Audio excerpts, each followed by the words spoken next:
What's going on, YouTube fam? Hope you're having a great day. As always, Dante wishes you the same. In today's upload, I'm going to be sharing with you a recent podcast episode, We the Ether podcast episode. Link in the description below if you want to check that out. And it is with Dr. Maldonado, who is a spiritual psychologist, a Jungian psychologist, and he coaches people and essentially coaches people on also how to coach other people. So it's this great program he's got, this training program, and if you're interested in checking it out, all the information is going to be on the podcast page on the We the Ether website. You can also go to We the Ether Instagram, but I'm going to keep this intro really short and just allow you to enjoy the conversation between myself and Rob. It went really well, and we covered a lot of really cool topics, so hope you like it. Give this video a thumbs up if you are liking these uploads as well. But otherwise, just subscribe to We the Ether podcast on iTunes or Stitcher or SoundCloud, whatever podcasting app you're using, or just go straight to the We the Ether website and you'll be able to stream everything from there pretty simply. So that's it. Hope you enjoy. Take it easy. To kick things off, do you mind just introducing yourself? What it is you do exactly, what you're involved with, just so anyone that's not familiar is going to be able to catch up and be up to speed. I will include a lot of your information as well in the show notes of the podcast, but just in your own words, it makes it a lot nicer for people to get an understanding of who you are. Sure.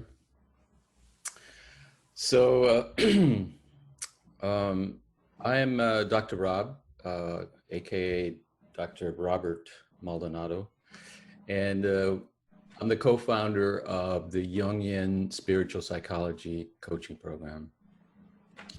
And yeah, my wife and I have been working on establishing an academy that trains coaches in a Jungian model of transformation. And my background is in psychology. I've got a master's in clinical psychology, University of Texas, and then went to the University of Wisconsin. Did a lot of my graduate work there, and my training early on, it focused on acculturation, especially at the University of Texas. That at that time, that was some of the most exciting work going on, trying to understand how culture plays into the psychological, emotional development of human beings. From there, I went to the University of Wisconsin, where really I shifted my focus more to the neurodevelopment and neuropsychology of early childhood. Again, because at that time, that was the exciting research that was coming out at that time. This was early 2000s, I'm sorry. And really, we started seeing that brain development was not occurring in a vacuum. It is very much a mind or brain environment interaction that's going on. And when I started talking to my wife, Debbie, about what we knew from psychology and what was going on in neuroscience, and then my background in Jungian psychology, we started thinking about developing a coaching model that would apply a lot of that information, that would make it accessible to lay people, where it could be applied in a practical way, so that people could use this information and this knowledge that we have in a practical way, right? For success, for relationships, for personal development. And that's been my work for the last 10 years, I'd say. Okay. Now, you mentioned you were focusing a lot on like the cultural aspect of it early on, I guess, at the University of Texas. Do you find that vary? I mean, I assume it would, culture to culture, but do you find that it varies, depending on which country you're in? Or do you find it goes as more micro as the actual individual state? For instance, Texas culture is vastly different than, New York or even if you go to California, for instance. Do you find that it differs state to state? It does. And even if you break it down, if you look at culture and its influence, you can actually break it down to individual families. each individual family Mm-hmm. interprets culture in their unique way, because they have to adapt and they have to make it work for them, given what the community gives them as to what is the meaning of our culture. You know, what is religion? What part does religion play into our family life? What do we do with language? How do we use it? And all those factors play into the development of the brain and the mind. And so each individual family unit, and then of course you can break it all down and also into the individual herself or himself, applies those principles in a unique way. Mm-hmm. Yeah, no, it makes sense. And did you get into any in-depth study of, and I'm not sure if you're familiar with morphic resonance. So for instance, Rupert Sheldrake is a researcher of morphic resonance. And for instance, kind of tying in with the family and the culture aspect of things, it can carry over generation to generation, certain behavioral traits, tendencies, things like that. Do you find that that remains true today? And I know you mentioned religion. That would be one of the main influential factors of just people's upbringing for the past, 50, 100 years.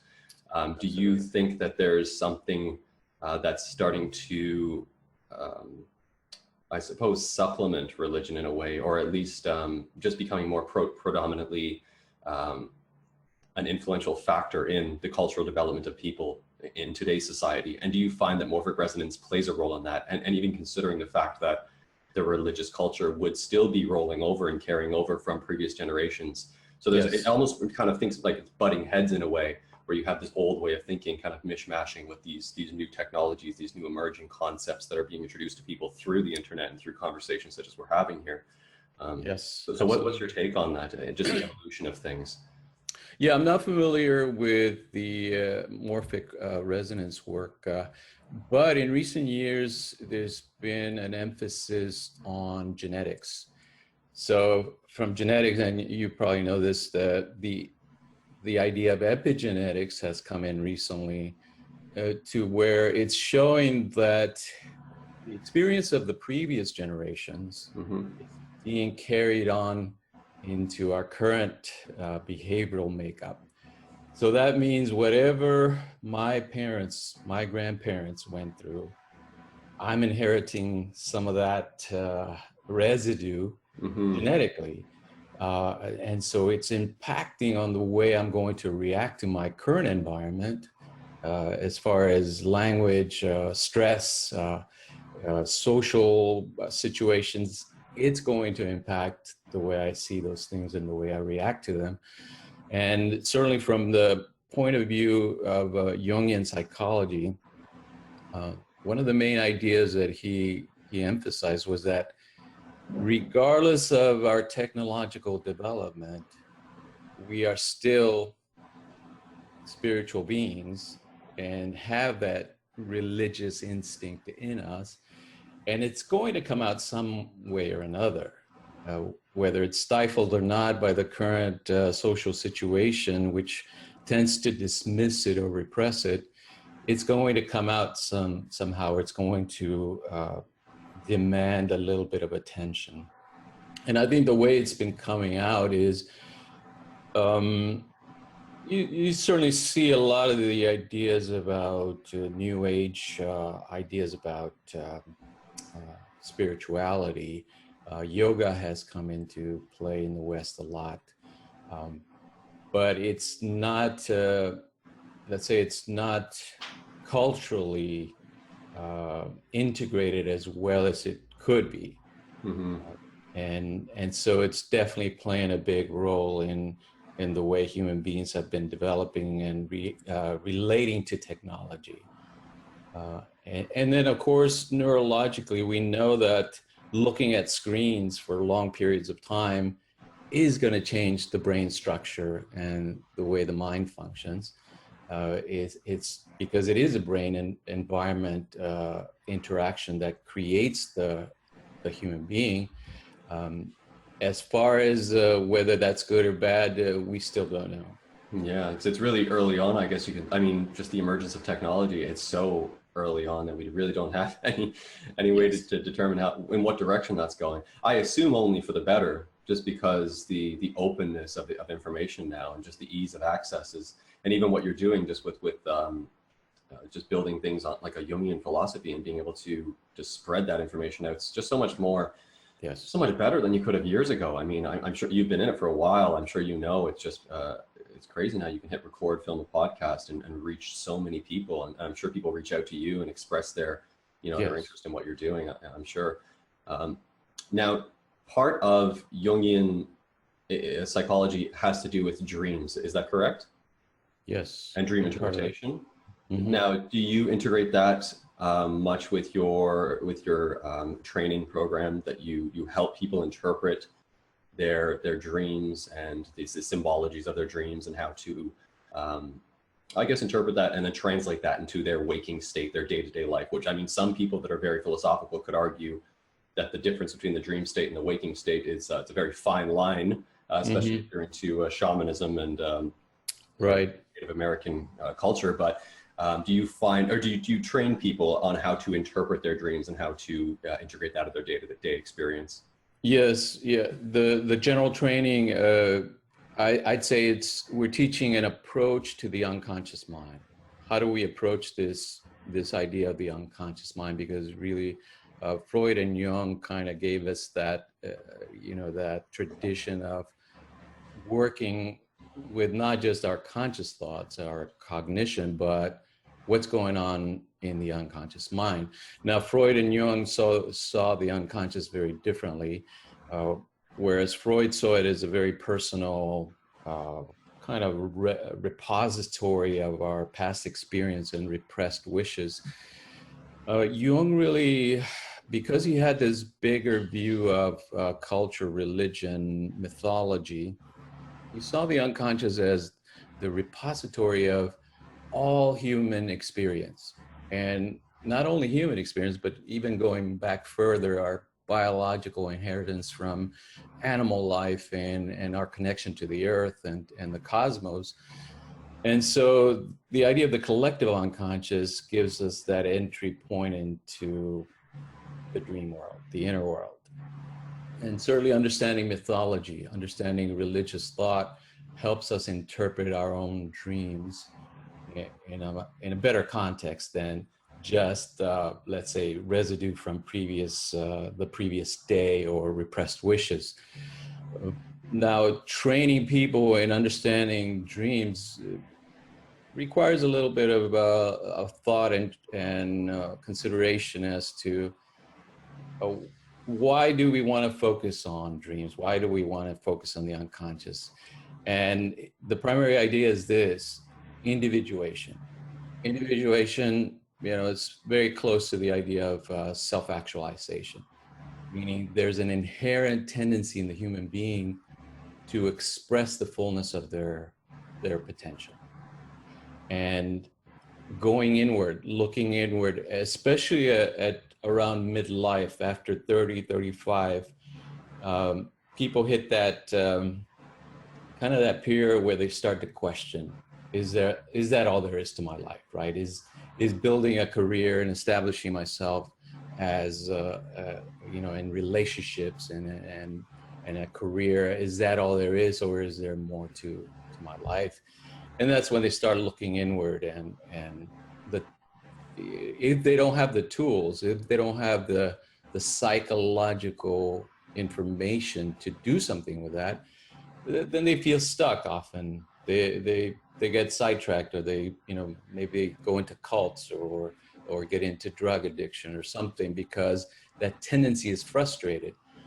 But if they have the psychological tools and the right coaching, they can take advantage of that questioning period and really transform themselves into that full potential.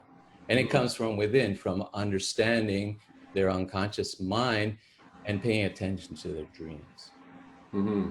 So I guess to summarize that, and correct me if I'm wrong, you could say that Jung approached psychology and collective consciousness as sort of a network, an integrated, everything being connected. Yes.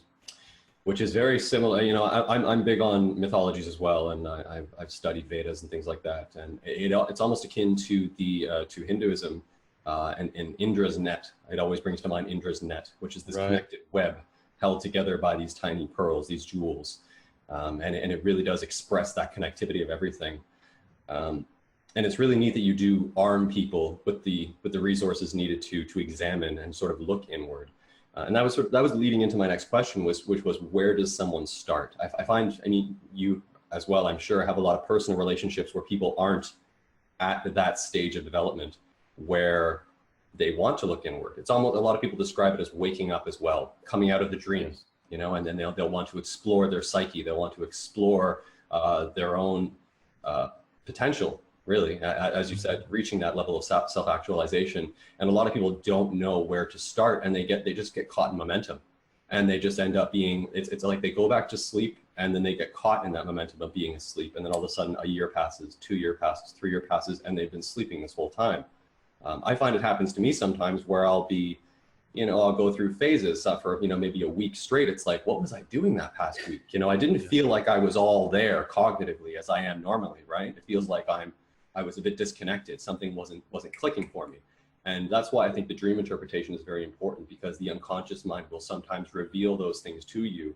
And then you'll have, as long as you have the tools, you can examine those things, right? As long as you have an understanding. And that's just great that you're helping people develop that, because is that the starting point, or at least one of the starting points, being able to examine the unconscious mind through the dream state? Definitely one of them. You mentioned something important, right? That we are in a type of sleep. Jung says it this way: until you make the unconscious conscious, it will direct your life, but you will think it's fate. Meaning, what appears to you and what arises to you in your waking life will appear to be coming from the external, you know, accidentally or inconsequentially. But it's really coming from your own unconscious conditioning. The things you've assumed are real and possible for you are simply, let's say, they're being projected from within your mind based on your past experiences. And so your mind is simply assuming, this is who I am, this is what's possible for me. And then the external is simply showing you that. And so it's very difficult for people to snap out of that, because they believe in their senses, and they think, well, if I'm seeing it, that means it's true. My assumptions are true. But they don't understand that consciousness, the way it works, is that it will create for you what you assume is true. And so you're caught in that wheel of, what I'm seeing is the reality, but that reality is actually your own projection of what you assume is true. And so to break that cycle requires some assistance from a coach, a guru, a teacher, somebody from the outside that can help you to work through that projection and understand that, oh, okay, what I'm seeing is really arising from my own mind, not from some external destiny or some external force that's coming from the outside. Yeah, and it is that momentum people tend to get caught up in. You know, I do as well, and it kind of catches you off guard, and you have to really be attentive to it. You know, I've made some content revolving around the shadow, and I actually was just looking on YouTube. I sometimes I'll repost some content, and I literally reposted a 5 minutes speech, and it was about Jung's interpretation of the shadow. And I just looked at it, and it's like cracked over 10,000 views, and it's climbing. Sometimes that happens. I go back to old content that I think is not going to be very popular, and sometimes it won't. It'll start out very slow, but then all of a sudden I see all these people like discussing Jung, and I'm like, wow, that's great. I love it. You know, I'll post more. It's an indicator for me. So can you just briefly describe in your own words what Jung's interpretation of the shadow, or what exactly that is, the shadow self? Yeah.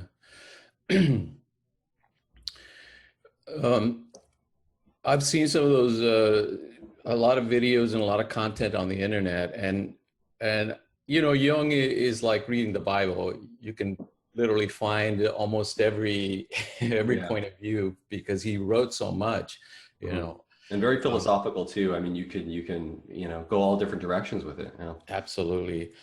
From my point of view, uh, and I've read most of his collected works and studied it intently. The shadow for most of us is not, let's say, the dark side of us. There, of course, if you look at pathology or individuals with pathological tendencies, obviously the shadow is going to be dark and ominous. But for most of us, you know, who kind of developed in a typical way, it it's simply the rejected aspects of what we considered not fit for our persona. And our persona is simply what we want to project and what we want to, let's say, others see us as. You know, we wear a mask and we have this persona that helps us function in the world.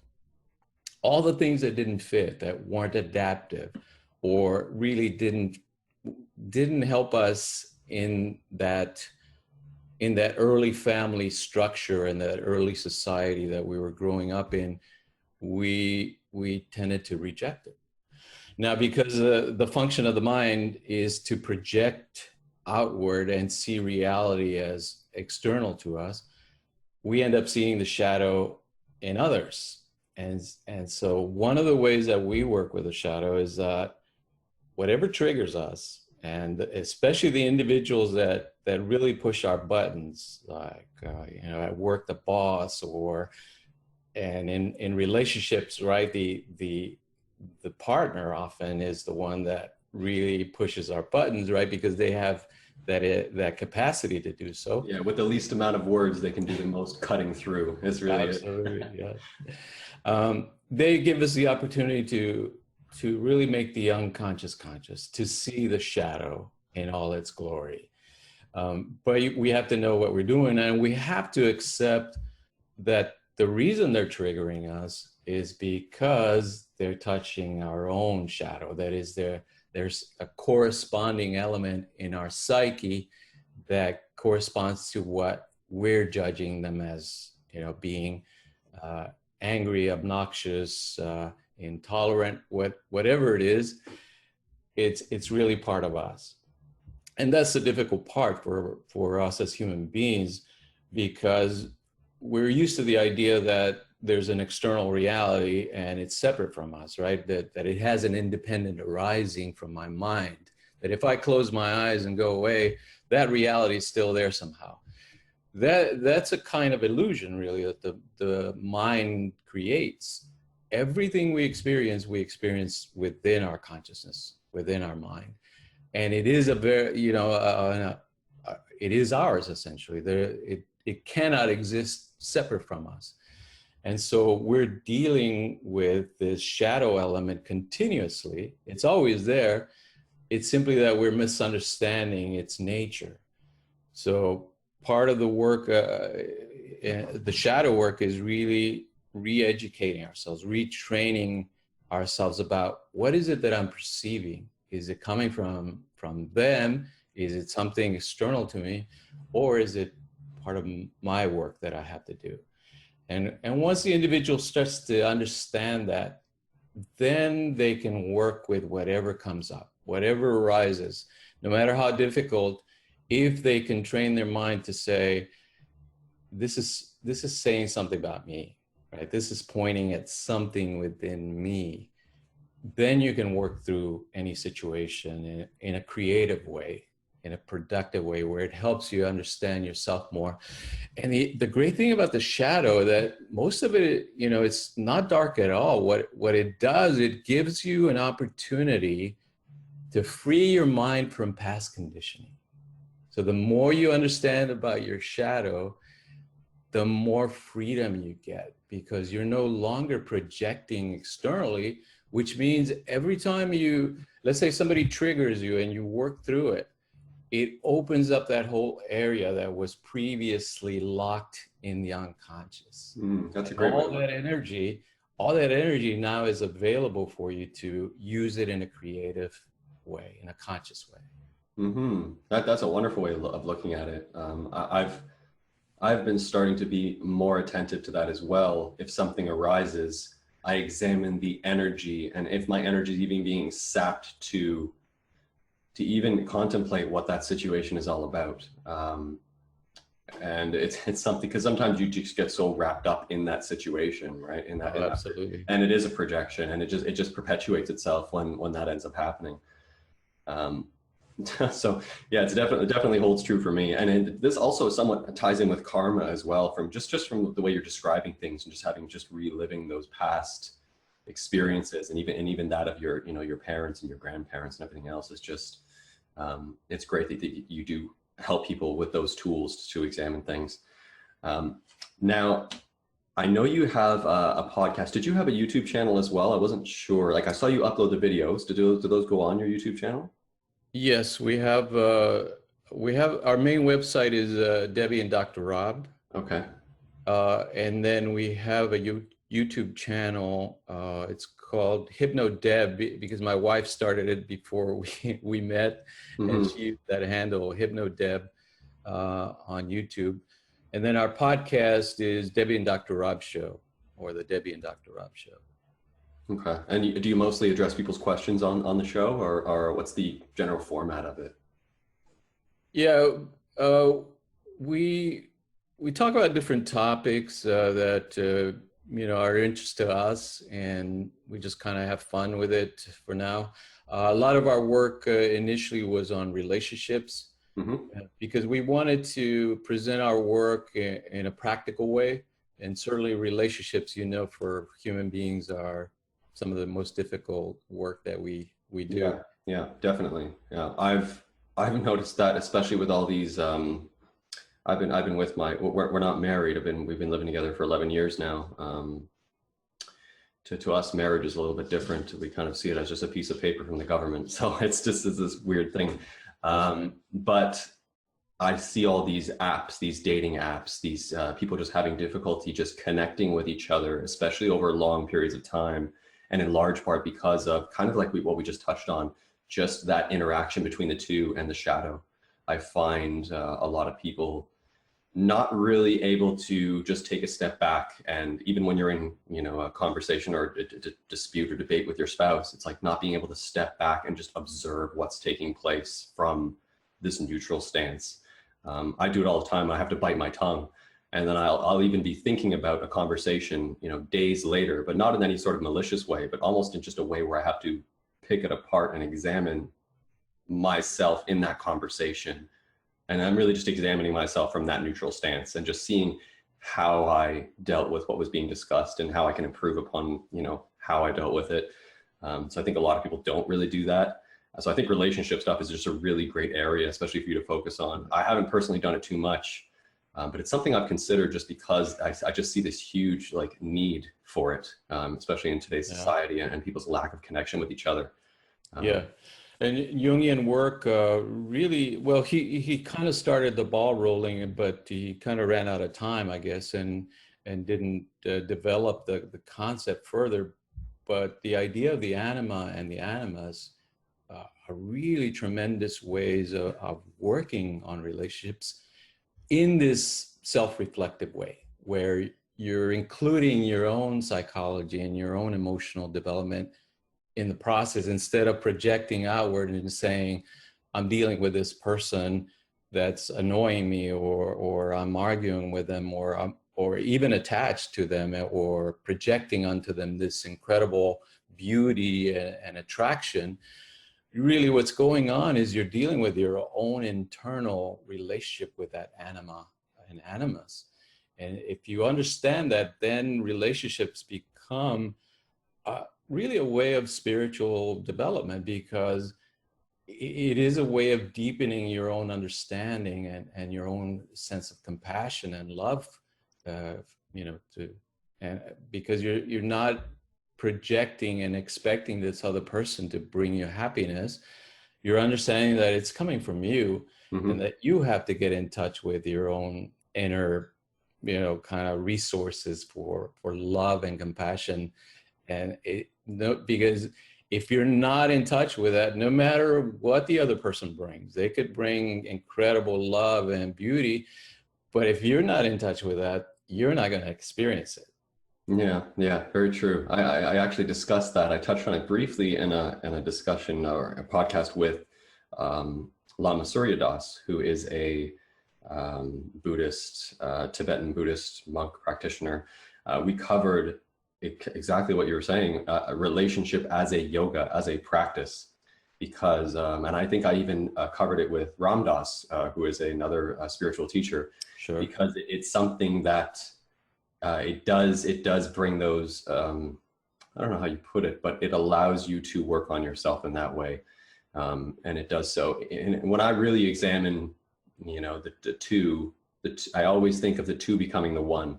So in a relationship, I just see it as there's two individuals, but from a scientific perspective of the fact that, we all arose from the same source, so to speak. And then just even from a mythological or religious perspective, I just see it as God communing with God. And when I see it as that, the whole thing becomes a little bit comical to me, even in argument or in debate, because I almost picture an entity arguing with itself, or an entity not loving itself. And that is only just going to cause a lack of love back. You know what I mean? And like, it's just this mere reflection of it. So it's kind of cheesy that the saying, treat others as you want to be treated, but that's exactly what it comes down to. And especially in a relationship, because there has to be that give and take, that balance.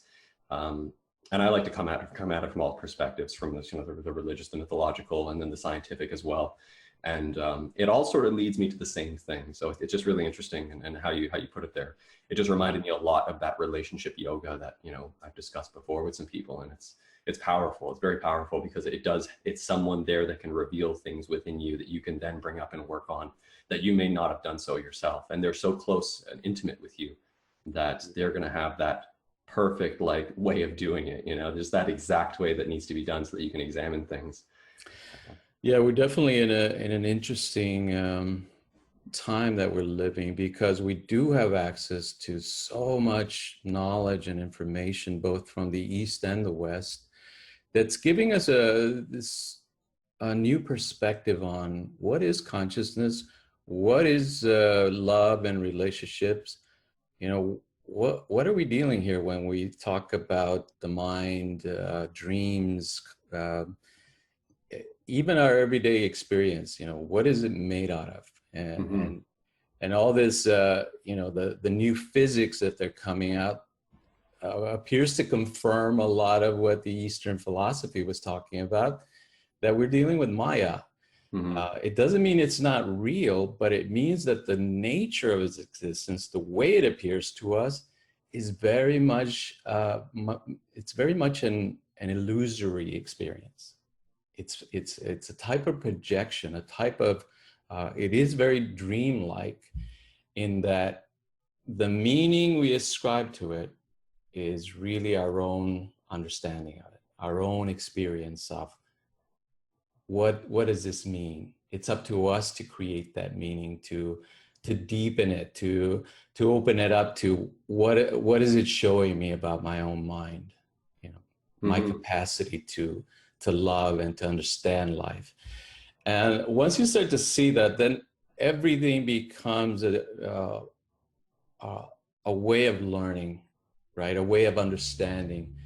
There's nothing outside of it, and so there's nothing wasted, really. You can learn from every moment, and every moment has all the potential of the universe inherent in it.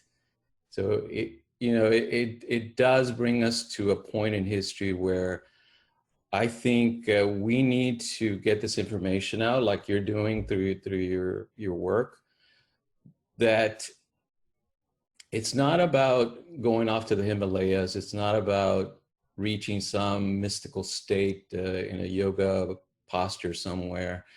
It is about understanding how do we work with our everyday mind, right? And every day, in every 24-hour period, We go through this incredible state that we call wakefulness. We go into dreaming, and then we go into deep sleep every 24 hours. So our mind and our mind body is very apt at changing states of mind and going through different states of mind naturally. So already we're set up for this kind of navigating altered states of mind. You know, if you think about it, a bird is designed for flight. What is a human being designed for? It seems to be that's our purpose, is to navigate these different states of mind and understand the universe from this kind of very mystical perspective. That seems to be our work.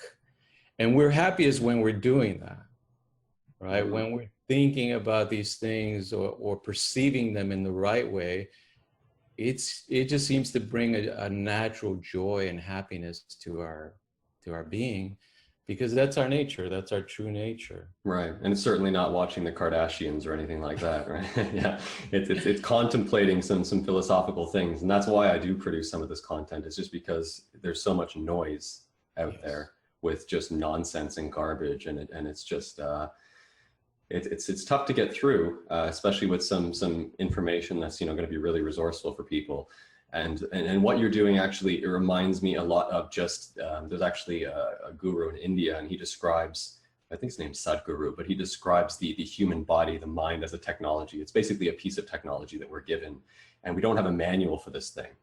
You're just popped out, you're given no instructions whatsoever, and you're just, good luck to you, have a night, next, right? It's just not very intuitive for a lot of people. So I think even what you're doing now, which is available to people later in life, I think that should be more integrated into the early education system and helping younger people deal with and understand their psyche.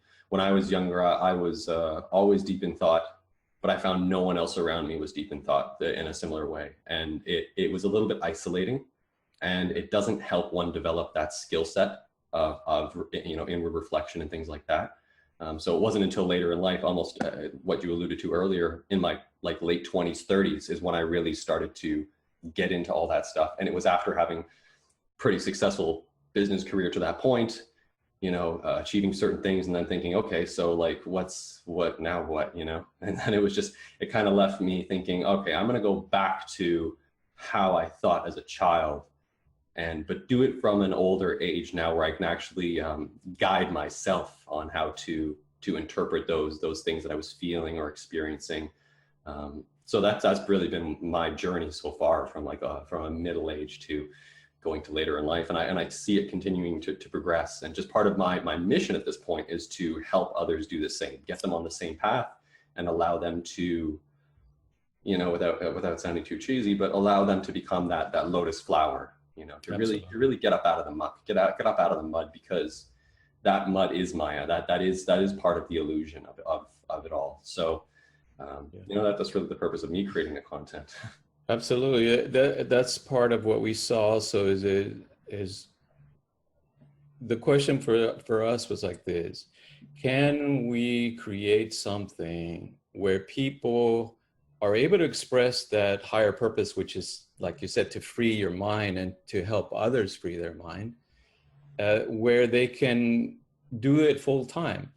And when we saw coaching, we said, well, here's a vehicle that has the potential, right? But we need to infuse it with this higher knowledge, to where people are teaching how to free their mind, and at the same time freeing their mind in the process, and therefore living their higher purpose and expressing that higher purpose in a practical way, where they don't have to do a 9-to-5 job and be in the cubicle for 8 hours. They can actually work at doing this very important work and improve the planet, right? And free their own mind and free other people's minds. And that's been our challenge. And it's been incredible for us, because it's actually working.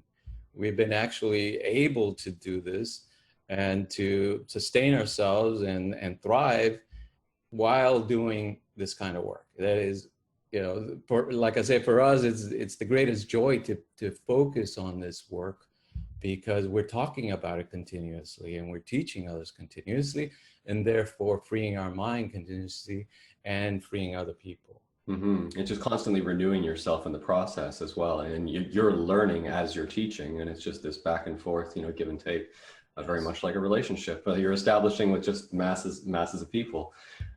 Now, in terms of someone, and especially dealing with the unconscious mind, or even just dealing with the waking state and their actions, do you find that visualization is a resourceful tool that someone should consider adopting?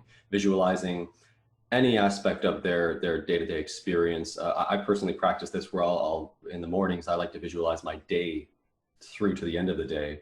I'll like to make a list of things I need to do, and then I'll visualize getting through those things, and even the interactions that I'll have with other people. I try to visualize that as well, and it all has to do, in my case, it has to do with serving others. I visualize that I'm here to serve others and serve their greatest good, but in doing so, serve my greatest good or my highest potential. Absolutely. So do you feel that visualization is something that people should consider adopting, either in a similar fashion where they're doing it on simply just a 24-hour span, or if they're doing it in a long term, months, years, be it a business plan, be it a weight loss goal? I'll give you another example. When I was going back about 5 or 7 years now, right around that time where I did make that transformative shift, I had basically been working really hard, going out, boots and bottles, that type of thing, clubbing, partying, all that in the 20s. And I got overweight. I was getting depressed. I was unhealthy. All sorts of things were building up. And it's really like the transformative process for me involved so much visualization, because I would stand in front of the mirror, and just look and visualize the version of myself, which it's almost as if the future version of me beckons to me in the present, and I lasso that version, or I lasso it and I pull it to myself. And it's just the patience and the time it takes, because it's not just the time for that to come to fruition. But visualization was I heavily relied on it in that case, because what I did was completely transform myself. I lost like 40-50 pounds within 3-4 months. Got really good shape. I was in shape growing up, but I went through that phase where I just like dropped off. To the outside world, it may not have looked that way because financially I was okay and all this other stuff, but in my internal world was not that way. So, I just want to get your take on visualization and Sure. how some people could apply it in their own day-to-day lives. Yeah, right now there's some great research coming out of the University of Wisconsin, my old school, by Richard Davidson, who's working with some of the lamas that are part of the Dalai Lama's entourage, and they're finding that visualization, just like meditation or specialized types of meditations, actually changes the brain structure. It actually changes the architecture of the brain, the way it's organized and the way it sets itself up. And it makes sense, because to the brain, what is real and what is happening out there, it does not distinguish from what is happening inside. In other words, if we visualize potential, possibility in our mind, the brain reads it as, oh, okay, this is what's possible for you. This is what's actual and what you can experience. So to the extent that we can use our imagination to reshape our own brain, it is self-directed neuroplasticity, essentially what we're doing with visualization. Mm-hmm. We're shaping the structure of our own mind, and therefore changing its function, its capacity, its direction, which includes the body, right? What we call because now we know it's the mind body, not only, the brain is not separate from the body, and it's not separate from the mind.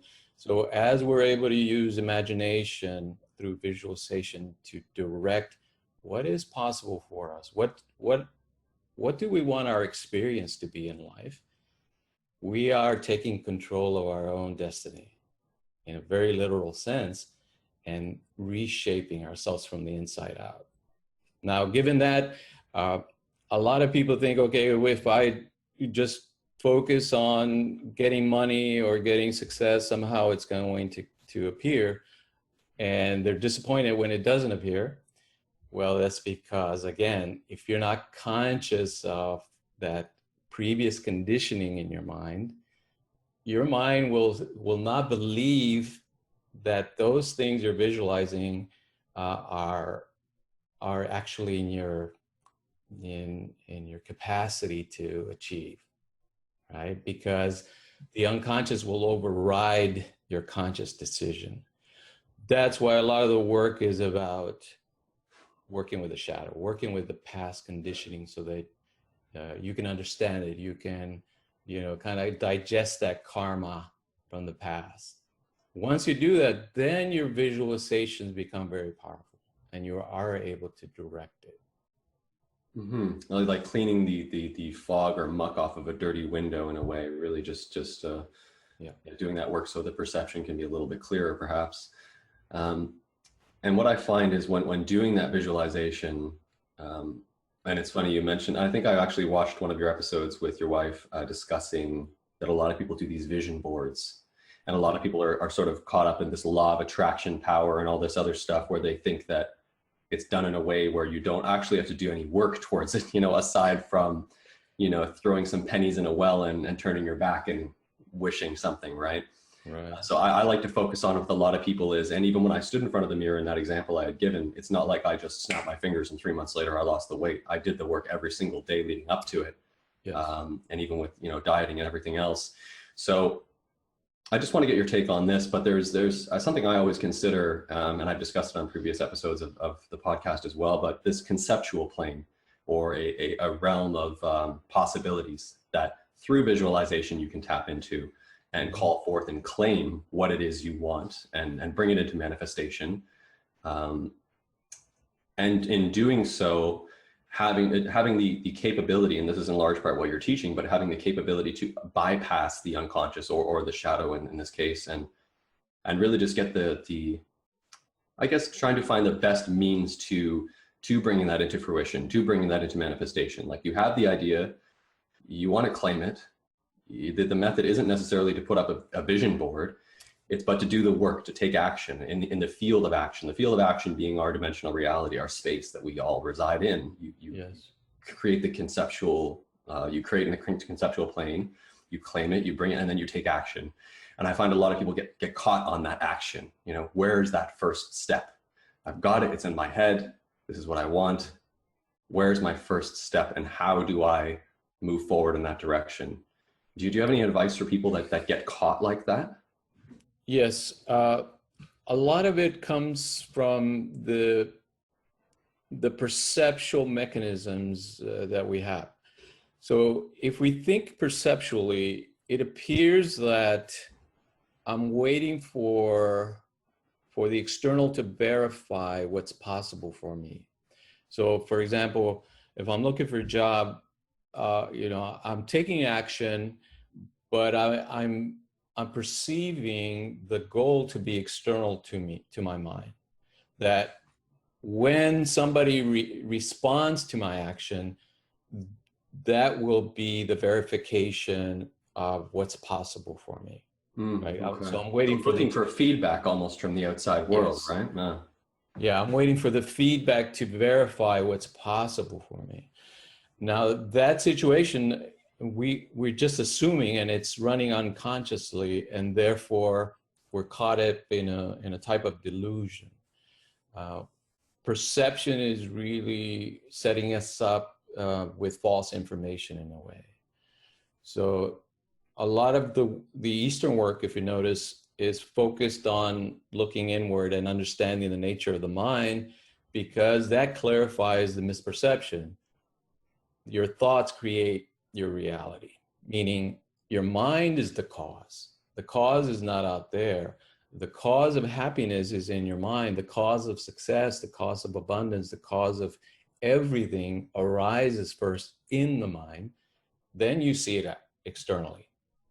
So the action is simply to bring it forth in a way to receive it, not to create it. So we create first in our mind what's possible through meditation, through visualization, through doing this internal work of shadow work or karmic work. And then we take the action simply to receive what we've created in our mind. And that's the true understanding of how reality works. And that process is, takes some training, because again, perceptually, we're conditioned to perceive things external to us, right? That things have an independence outside of our mind, and that's just not so, and it has no reality to it. Mm-hmm. Yeah, it's the universe is mental, the all is mind, right? Yes. It is wonderful. And I'm not, this isn't too much in your field, but I did want to just touch on it. Now, have you looked much into, and I'm relatively new to it as well, but the gut-brain connection? In essence, how our physical selves and our gut especially, and all these microbiome, billions of gut microbiome, are interacting with us and kind of guiding us in a way that, like, many of us don't really consider. Have you looked much into that? Just from like the psychological perspective, I'm really curious, because it's almost like what people are eating and what they're consuming in today's society, in conjunction with stress and sleep, lack of sleep, and all these other factors, it's almost like they're working at half capacity when it comes to their ability to mentally execute something, or even to perform the visualization, just because they've got all these toxins or toxicities in their body that are just coming from the external world, and in large part the gut. I've personally just been focusing so much on gut health, either through just basically taking a lot more kombucha and things like that. And I do find a bit more clarity when I'm not eating a ton of sugar and all sorts of stuff. So do you find that just in today's society and how things are in today's culture, getting back to what we earlier discussed, but especially in the United States, the food and the diet and the lifestyle is like a hindrance in a lot of ways to the psychological development of the individual? Do you find there's like a slight hindrance there, or something that's kind of like there needs to be a breakthrough point where people not just examine their mental way of being, but just they also examine their physical day-to-day lifestyle in order to just make a full-on improvement? Do you teach that at all in your training, or is something you consider at all, just the physicality of someone and how that can affect their mental well-being? Absolutely. Yeah, and there's kind of a new paradigm emerging from this union of East and West that we're kind of on the cusp of it. Because our body is essentially made out of consciousness as well, just like everything in the universe. A lot of people think, well, okay, if it's just thought, if it's just our mind, then maybe I don't need to focus on it. But if you notice, the physical world, the physical reality that we experience as our external world, including our bodies, it does have rules. It does have like a structure to it, right? A pattern to it. This would be part of what Jung called the archetypes. There is an archetype of health, let's say, and wholeness, that if you do not follow those principles, your body will deteriorate and get sick because you're not following the proper understanding. It's very much like gardening. If you understand that a plant needs certain conditions to thrive, your body needs certain conditions to thrive. Your mind also needs certain conditions to thrive. So we have this incredible consciousness, and it's for a reason, is that we want to turn it on ourselves and our own health and our own mind body, but also think about food and the conditions that we're creating for ourselves. Are those conditions that we're creating for ourselves providing for those principles that we call health and growth and harmony with the environment, or are we stifling, and going against those principles? So certainly we know clean water, light, exercise, all the principles that yoga, Ayurveda talk about, this incredible kind of synthesis of looking at everything as a whole. We need to understand those principles and apply them in our lives. And if we don't, then illness arises, disharmony. At the same time, just like the shadow work, when illness arises, discomfort, suffering, it's giving us an opportunity to understand the deeper connection of our mind body, right? If we take it as an opportunity.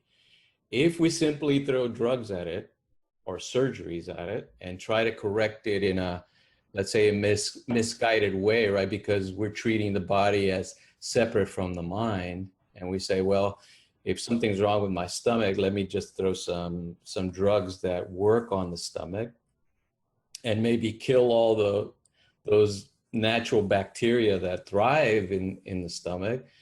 Then I'm not working along with those higher principles and the true understanding of what the body is, right? I'm cutting, I'm separating, I'm saying the body is simply a material and my mind is separate from that. But really, mind body is one, and that's a true understanding. And it's affirming a lot of what the ancient practice of yoga taught, that bringing awareness and consciousness into the body and disciplining it from the inside out, starting from the basics, right? Breathing, good healthy water and food and rest will create the natural health that is our inheritance. Mm-hmm. So, and do you cover that in your program, in your training program, even as a starting point for someone? Because a lot of people would be starting from I'm assuming from an unhealthy lifestyle, dietary habits, sleep habits, things like that. And it's almost like that's the foundation, they need to work that, and then the rest can come after. Yes. We are starting to include it because, we've seen that so many people that come and join our programs have health issues. And of course, it's because they've been living in an environment that is out of harmony. It's not understanding those principles. So, in yoga, they talk about the 5 sheets of the body, and it's a really good start or a way to start on that path to health and wholeness. First of all, we have the physical body, then the pranic body, which is the energy that sustains the physical body. Then further in, we have the mind, right? The subtle mind that sustains the energy and the physical body. Then higher than that is the intellect, meaning, like we were talking about visualization, that's where that visualization comes from, that higher intellect. Then deeper than that, at the core, we have the very subtle mind, which is kind of what in the West we would call the soul or the spirit, which is really the cause of our existence. And all those sheets are operating within us right now and every moment. If you don't understand that, if you separate the body and you think, well, the body, it only needs food and rest, and if it gets sick, I'll just throw some medicine at it or some medication. You're not understanding what, how this mind body has arisen and how it operates.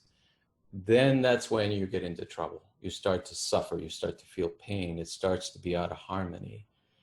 And part of our work seems to be to understand that through the experience of having a body that suffers, meaning that it experiences pain and pushback from the environment, right? No matter how enlightened we become, if I stay out in the sun too long, my skin will get burnt, right? Yeah. It doesn't exclude us from the principles that are operating in Maya, in the physical experience of the world. And so it's a teaching mechanism, right? It's teaching us about our own mind body as we suffer, as we experience the limitations of our physical body. It is a way of learning. It is a way of expressing our spirituality as well. That's a great way of looking at it. I sometimes think I go a little bit too in depth with the analysis. I'm going to give you a little short story. It's kind of funny from this morning. So I started out my day and I was working outside on a laptop, just working away, and a wasp came up, and I think I accidentally stepped on it, and I didn't have any shoes on, and I stung my pinky toe. It's actually stinging. It's been stinging this whole time. It's quite interesting. When that happens, I like to examine the suffering itself that's coming from it, almost examine the pain, look at the pain from the position of a witness, and observe that pain. And then I also go as far, and I was with Grace, my spouse, she looked up online the connection of the foot, pinky toe with the body and what that symbolizes. So sometimes we go a little bit further than I think we need to, but we looked up what that could mean that I got stung in the pinky toe from a wasp. Because so much so, I think the outside world communicates with us in ways that we don't quite understand. And out of the infinite realm of possibilities, this one little wasp caught me on the pinky toe in this exact spot, right? So it's how did this happen? Sure, I could come up with a whole chain of events that led to that, but sometimes I'll do away with all that because it's too much mental work, and I'll just go with the more woo-woo side and examine what that means to me. And you know, what I should examine in my own body. Sometimes I'll look something up and say, oh, that means your kidney. And I'll think, okay, so what about diet? Do I examine now? What can I do there? And I'll try and clean things up. So there's not much science behind that, but it's something that I like to do on a day-to-day basis. It's just how the world interacts with me in these seemingly random situations that, because I almost feel that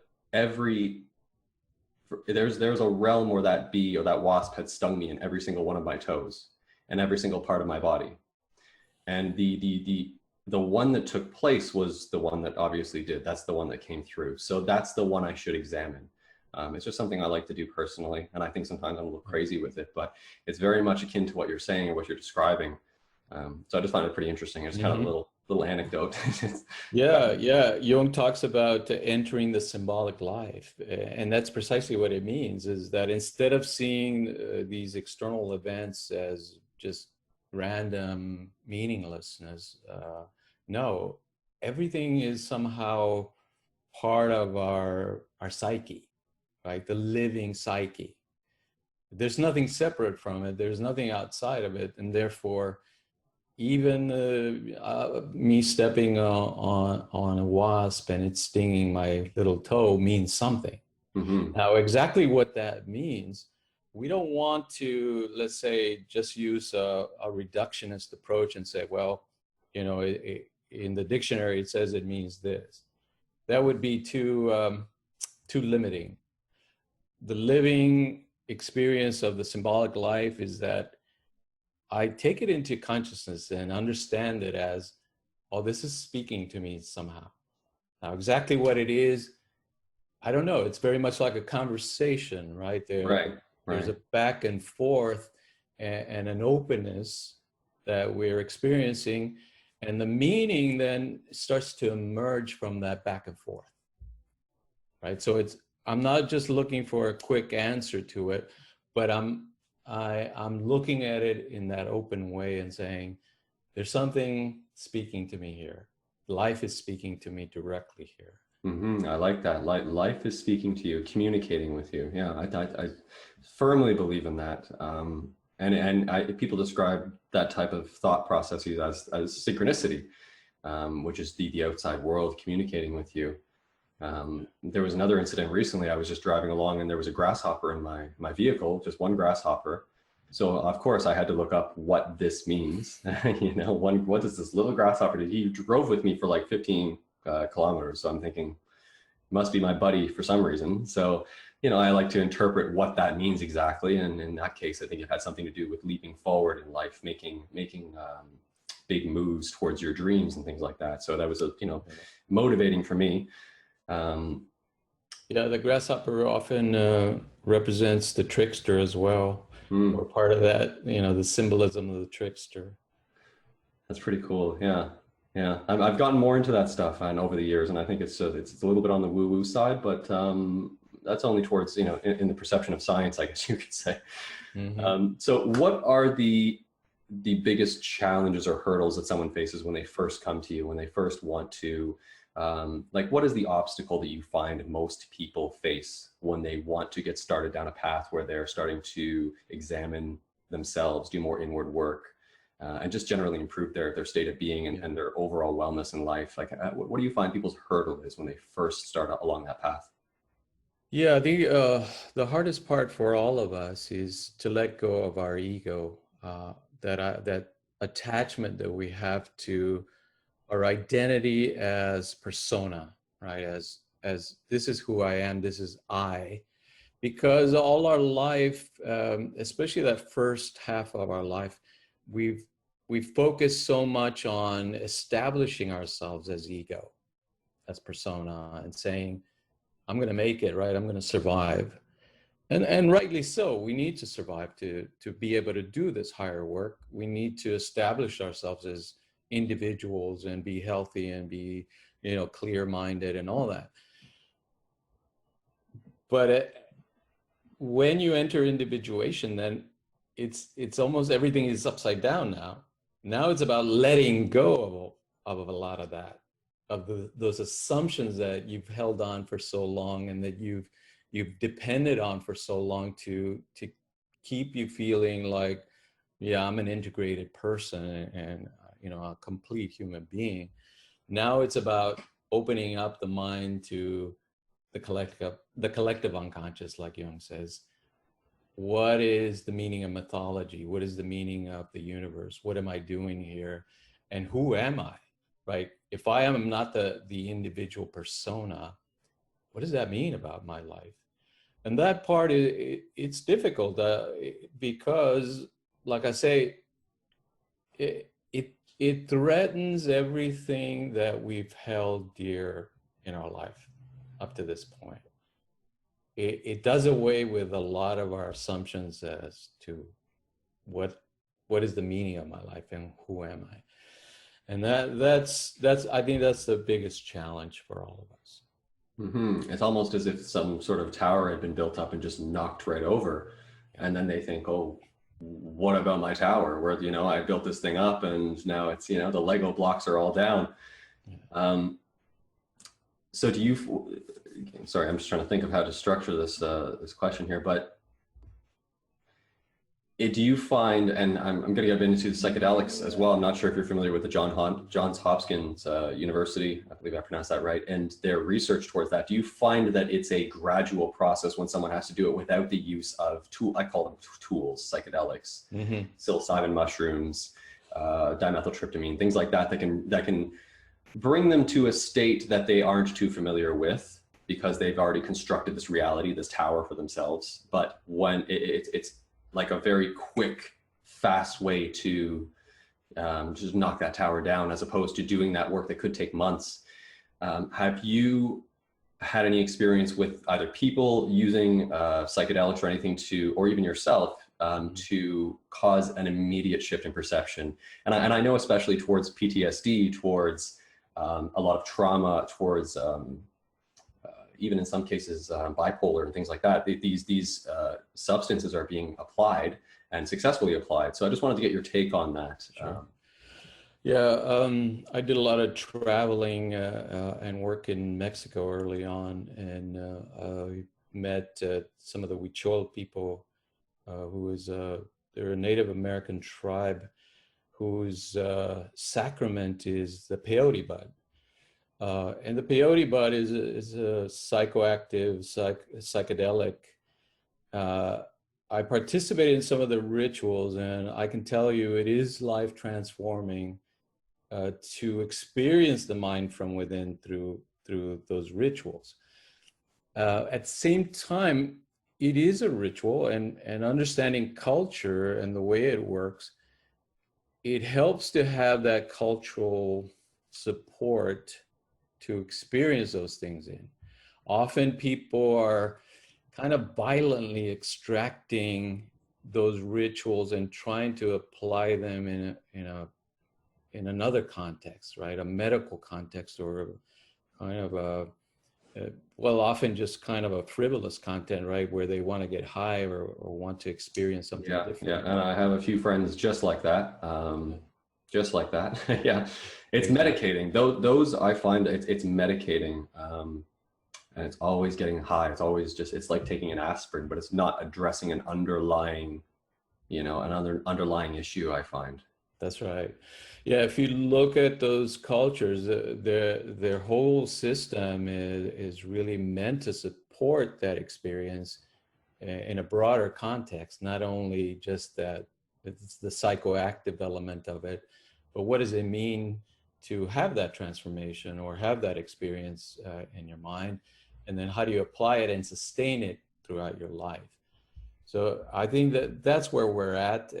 It's definitely worth looking into, but we know that the reason those plants and those substances have an impact on our mind is because we have the neurotransmitters and neuroreceptors for them. Meaning, our mind and our brain have the capacity to generate those states of mind already, or otherwise it wouldn't have an impact on us. It would just be food, right, that we're eating. But they activate an element in our mind that's already there, just like dreaming, right? In a dream, we're able to experience incredible hallucinations that are 3D experiences, complete with sound, color, everything. And then if you look at lucid dreaming, for example, it is a psychedelic experience already built into our mind.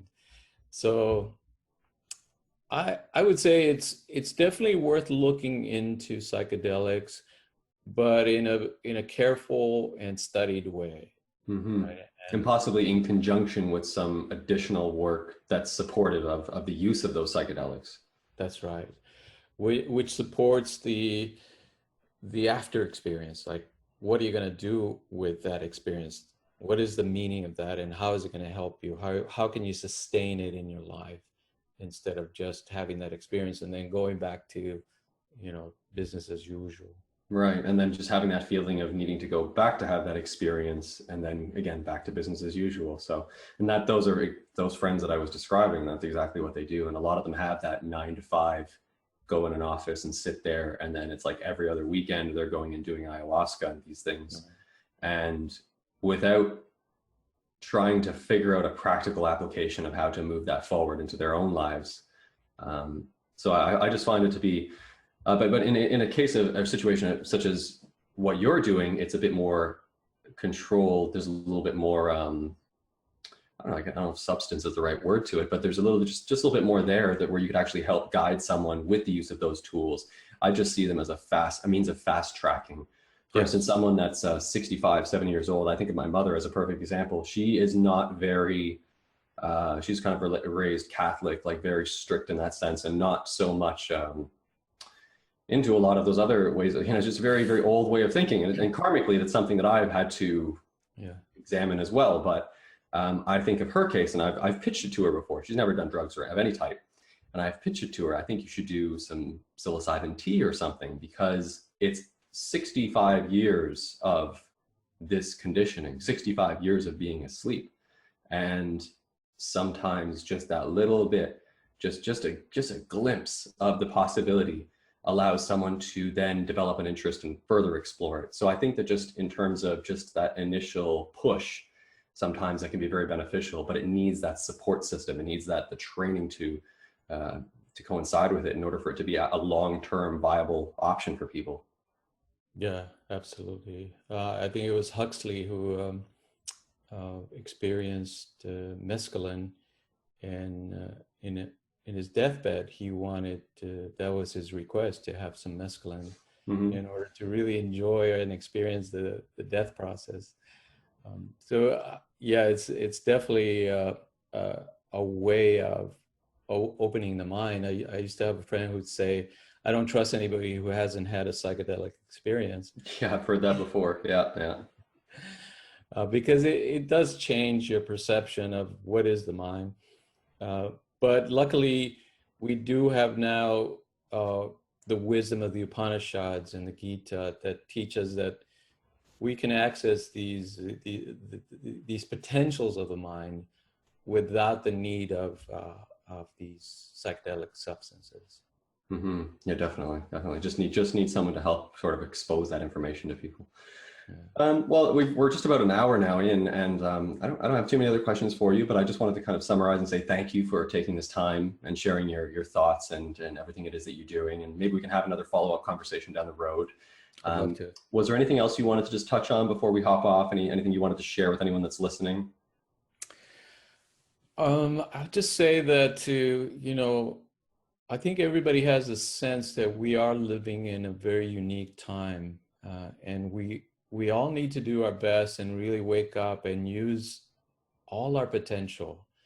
And if this kind of work speaks to you, definitely pursue it. Whether it be following your work or our work, just involve yourself in understanding your mind and move towards it. It is our true nature to do this work. You will find that there's a satisfaction, there's a kind of a self revelation that will occur because we're meant to do it.